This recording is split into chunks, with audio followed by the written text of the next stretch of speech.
Okay, testing, testing, testing. Let's make sure this is okay. Woo, woo, woo. Vocals, vocals. Testing out the vocals. Hello everyone! Welcome back to another edition of Indie Book Review, where today I am reviewing Sacrilege by Barbara Avon. Now, it's been a little while since I've done a book review, so if I'm a little rusty at this, just bear with me, okay? Thank you. So basically, Sacrilege is about a ex-alcoholic priest who has kind of lost his faith, or at the very least, it's becoming a little shaky. It's on very shaky ground. So he leaves the Covenant, or wherever it is priests leave, the church, I suppose, and just kind of goes on a little bit of a trip and ends up at this bed and breakfast in this small little town.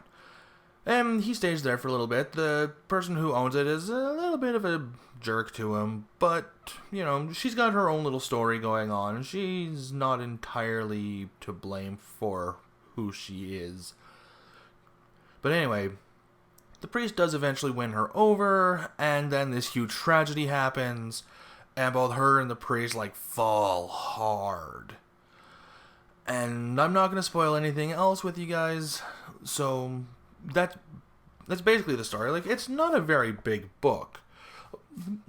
Barbara Avon's books are typically not very big, but they always pack a little bit of a punch to them. And this one, oh boy, this one packed a punch with that tragedy. Now, one thing I'm definitely going to have to give this book is that it, for sure, subverted a certain expectation that I have. Because you see, of all the Barbara Avon books that I've read, they've all had a little bit of a supernatural, paranormal, or science fiction style to them, or at least an element there. And, not gonna lie, I kind of expected it with this one too, but this one is very real. There's no supernatural element to it. There's no paranormal, science fiction, anything to it. It's very grounded in reality, and I think that kind of works very, very well to this book's advantage. Because, if I'm being perfectly honest, if this would have had a paranormal aspect to it, it probably wouldn't have hit near as hard, because it just wouldn't have the same style of theme to it, and wouldn't have the same feel that a book like this definitely would have required. So the fact that this is more grounded and down to earth and very real really, really helps this hit home. So let's talk about the characters. There's only two real main characters. That's Father Chris Corelli, who's the priest, and Jules, the woman who owns the bed and breakfast. And these two work off each other so well. I cannot express just how well these characters work together. Especially kind of in the beginning, because you've got the father who's trying to be this nice person, who's trying to do everything that he possibly can to make everything just be okay. And then you have Jules, who's being just an absolute bitch to him because, well, she has her reasons. And they're not bad reasons, I'm not gonna lie. All the other characters are fairly, side characters or supporting characters. Especially when it comes to the tragedy. The tragedy is very, it has to do with a supporting character, but because of the situation, it really, really hits. And you really start to feel for these characters way more than what you normally would if it was anybody else. And especially when it comes to, the downfall that Jules and Chris Corelli have, that it just hits, you know? I think if I were to give this book any sort of real flaws, I think it would be the ending. I just felt the ending was a little unearned, in a way. I get what it was going for, I get what it was trying to be and trying to do, but I just felt it was a little quick and a little unearned, especially after everything that happened.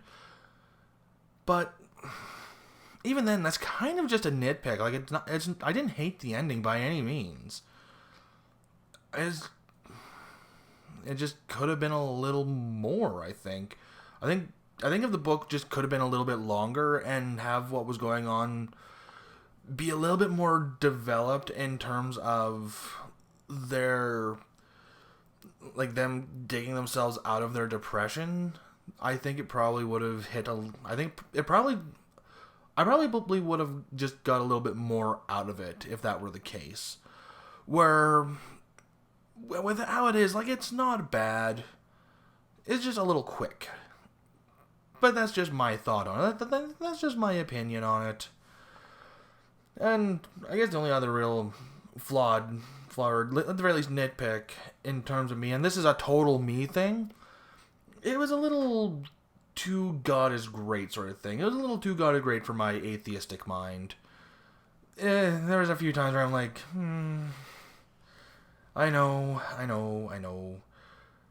But come on, guys. It's also based around a priest, so I mean, what the hell was I expecting?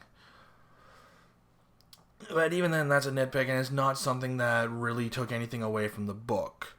All in all, I'm actually fairly confident saying Sacrilege is probably the best one from Barb Avon that I've read so far. I really, really liked this one. This one, yeah, I honestly do think this is the best one of hers that I've read. I would actually read this one again. I mean, if I read books more than once, that is. I typically don't read books more than once.